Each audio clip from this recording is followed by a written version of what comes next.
one of my favorites, a Bowcast favorite, Bob Donahoe with Velocitip, Full Flight Technologies, and he's been at it hard. Just when I thought you couldn't come up with anything else, we have something like this. And no, he didn't invent a really nice broadhead. He invented a way that you can get data on your broadhead. Tell us a little bit about what we got here.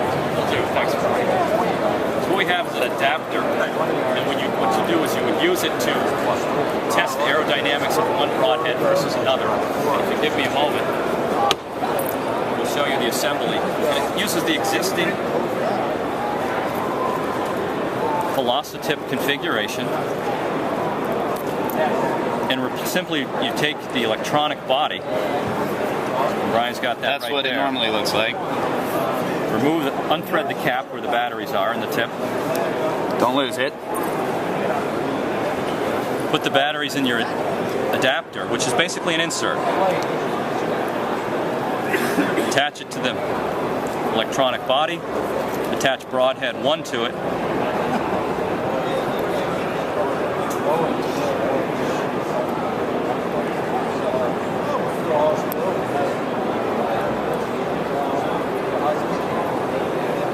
Take a series of shots. It'll give you the performance at launch and impact and your loss of energy and speed over the course of the shot. And you can get out again with we've used crossbow bolts. Of course, they're good to use system with because they're low front of center.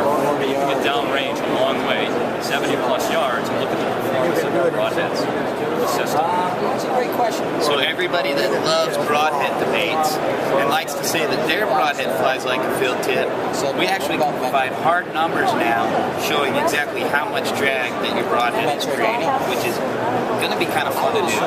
And we'll all learn a thing or two about what's important and what's not. Broadhead aerodynamics. Bob, you're amazing. You've done it again, and keep it up. Really glad to see you. We'll see you at the 3D shoot in Cambridge here coming up. Good luck. All right. You're going to have to see that.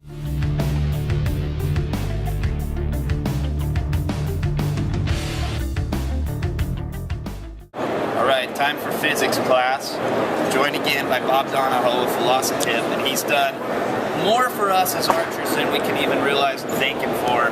You ever see this guy, Bowcast at the Bird, any 3D shoots in Massachusetts, whatever, you gotta thank him for what he's done. Tell us a little bit about this chart here and this data that you've provided for us as archers. So what we've done is we've taken the measured aero drag the Velocitip captures and used it to provide precise trajectory for each arrow, each bow setup. And so in the end result is that we can provide trajectory very precisely to a zero distance, let's say a 30-yard pin, you're zeroed at 30 yards, and here we have 31, and give you the elevation as you move from the archer all the way out to the zero distance and then beyond. And what we've talked about a little bit, and you guys like to talk about don't overthink the shot.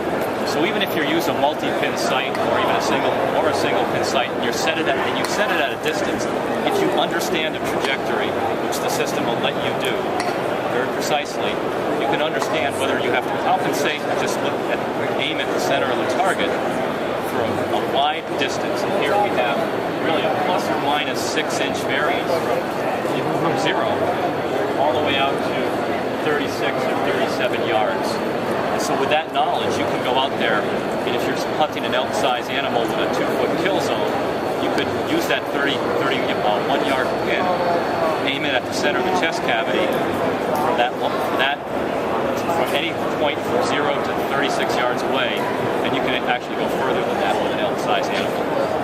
Again, take some of the thinking out of the shot and shoot more instinctively, even with a compound. And what I see is the way to take thinking out of the shot is by knowing. And when you have that absolute, those hard numbers, that evidence of what your bow's going to do and how it's going to perform, then you don't have to think. You know. Awesome.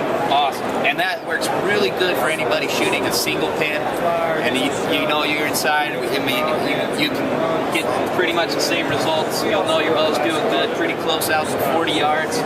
as it is going to be at 20 yards. You're going to be hitting within 6 inches up and down, and you'll know what to do. And the information we provide it in two places. One is in the docking station itself, where we have our 0 distance and then 5-yard increments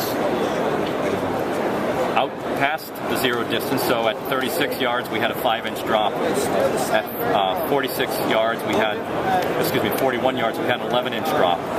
We go up to 50 yards beyond the 0 distance and then back. Let me go out 50.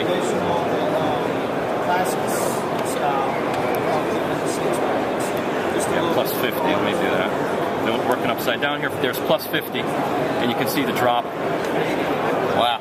In elevation out at that type of distance. And so you have it in 5-yard steps like we showed here.